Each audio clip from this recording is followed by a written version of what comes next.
여야 후보들의 경쟁이 뜨거워지면서 이른바 사생활을 둘러싼 논란도 가열되고 있습니다. 고소 고발로까지 번진 검증 논란, 박지훈 변호사와 함께 짚어보도록 하겠습니다. 어서 오십시오. 안녕하십니까? 예.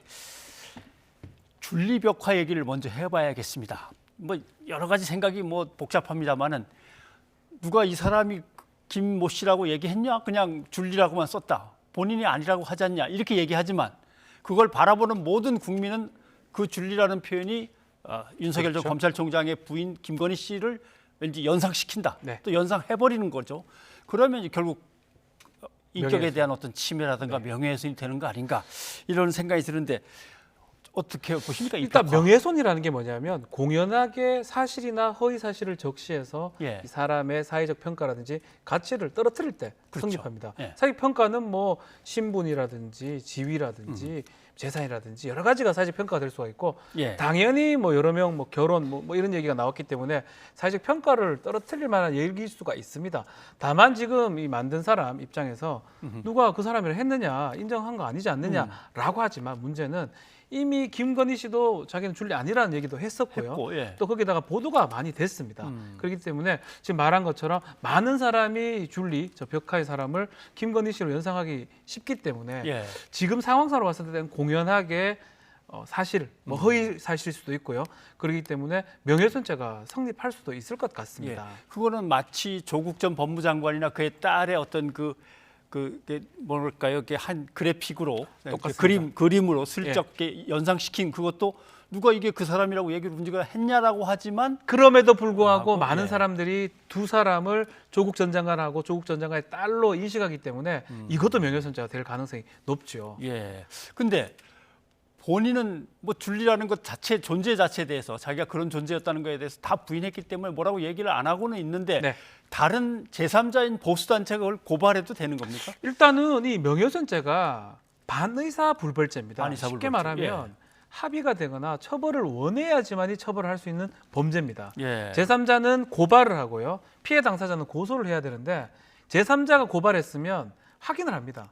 당신 처벌할 의사가 있느냐 없느냐라고 물어보는데 지금 윤석열 후보 측에서는 처벌하지 않겠다라고 얘기했기 때문에 아마 이 사건은 고발은 됐지만 처벌까지는 갈 수 없는 그런 예. 사건으로 보입니다.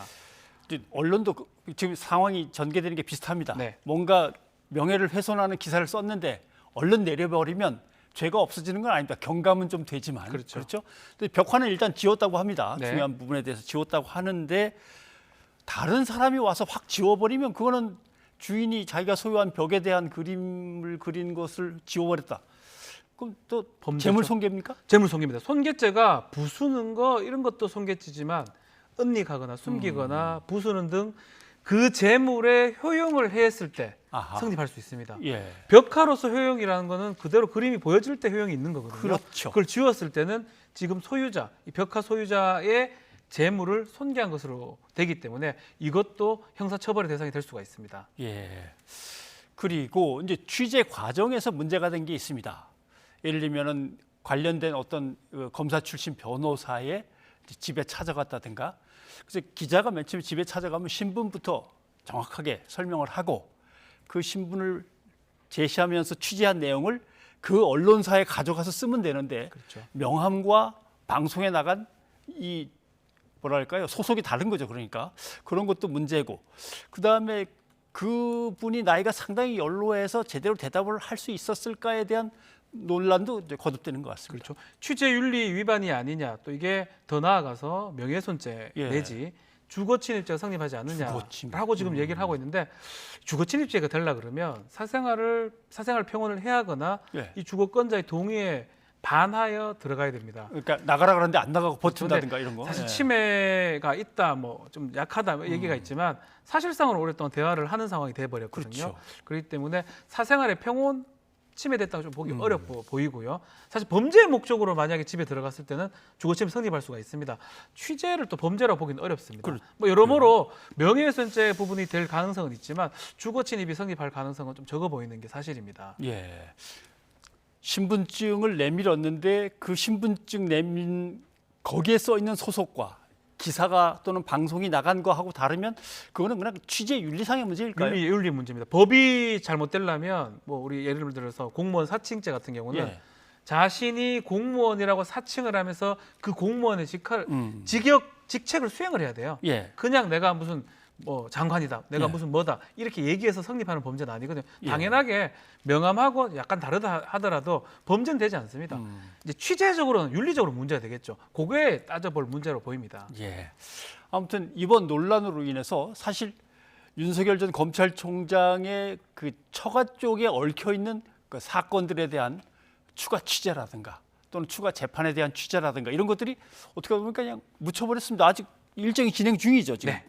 자, 12일 날에 이 장모 최 씨의 재판이 진행 중입니다. 예. 진행할 겁니다. 의정부 지법에서 하고 있는데요. 요거는 뭐냐면 이 잔고 증명서 통장을 위조해 340억 상당을 위조한 거고 어느 정도 인정을 했어요. 예. 한 거는 맞다. 다만 고의성이 없다라고 본인이 주장했기 때문에 요거는 사실은 무죄로 피해가기 좀 어려울 것 같아요. 고의성이 없다는 거는 본인 얘기고 아냐 모르냐 이게 지금 중요하기 때문에 안다고 얘기했기 때문에 요 사건이 일단 진행이 된다 그러면 뭐 이미 이제 재판 받았던 거 부정수급 문제도 예. 문제되지만 이 사건도 사실 문제라고 보입니다. 네. 그래서 집요하게 추적하고 있는 몇몇 언론사에 대해서 이제 여론들은 이런 비판도 합니다. 아니 대통령 부인도 아니고 대통령 후보의 부인도 아니고 당 경선에 이제 참여하겠다고 입당한 사람의 부인인데 이렇게까지 할 필요가 있냐라고 하는데 이제 취재하는 쪽에서는 검찰 주변에서 또는 권력층의 주변에서 나름대로 계속 어떤 정도의 관계를 맺어가면서 자기나 또는 자기 주변 사람들의 이익을 도모한 게 있는 거 아니냐. 네. 그것 때문에 그런다. 그것도 어떻게 보면 상당히 공적으로 검증할 그렇죠. 만한 사안이니까라고 하는데 그것도 지금은 조사 중인 거죠. 아직 수사 중이고. 참 이런 게 쉽지가 않은 것 같아요. 뭐 정해진 건 없으면 대통령은 이 정도는 밝혀야 된다. 그렇죠. 장관은 이 정도는 밝혀야 된다. 국회의원은 이 정도는 밝혀야 된다. 사실 이거는 그냥 국민들의 기대고 국민의 바람입니다. 법적으로 이렇게 그어놓은 건 없습니다. 그럼 공직자라는 거 하는 거는 재산 공개하고 일정 범위 내에서 친족의 재산을 직계 공개하고 이게 다거든요, 사실은. 그럼에도 불구하고 대통령이라는 건 사실은 우리나라의 얼굴이기도 하고요. 예. 그렇다면 이제 그 전인격적 삶에 대해서 얘기를 했을 때 공익적 요소가 강하지 않을까 생각이 됩니다. 그래서 그것을 한다 하더라도 진실된 사실이고 또 진실되지 않다 하더라도 취재가 적극적으로 믿을 만하게 취재됐다 그러면 공익적 요소에 해당해서 위법성이 조각될 수가 있거든요. 그런 걸 봤을 때는 이 사실 법적으로 구별하기는 어렵지만 어느 정도는 취재를 한다 하더라도 처벌까지는 가지 않을 것이다. 이렇게 예상할 수가 있을 것 같습니다. 그런데 그게 언론사라면 공익적인 어떤 목적 하에서 공공의 기능을 수행했다 이렇게 네. 할 수 있는데 벽에다가 그걸 쓴다거나 네. 아니면은 일반 유튜브라면 그것을 어떻게 해야 될지는 좀 모르겠습니다. 그렇죠. 가봐야. 그것도 마찬가지로 예. 뭐 언론이라고 보기는 어렵기 때문에요. 그렇죠. 명예훼손으로 봐야 되고 또 근데 후보들이 반응하기가 쉽지 않습니다.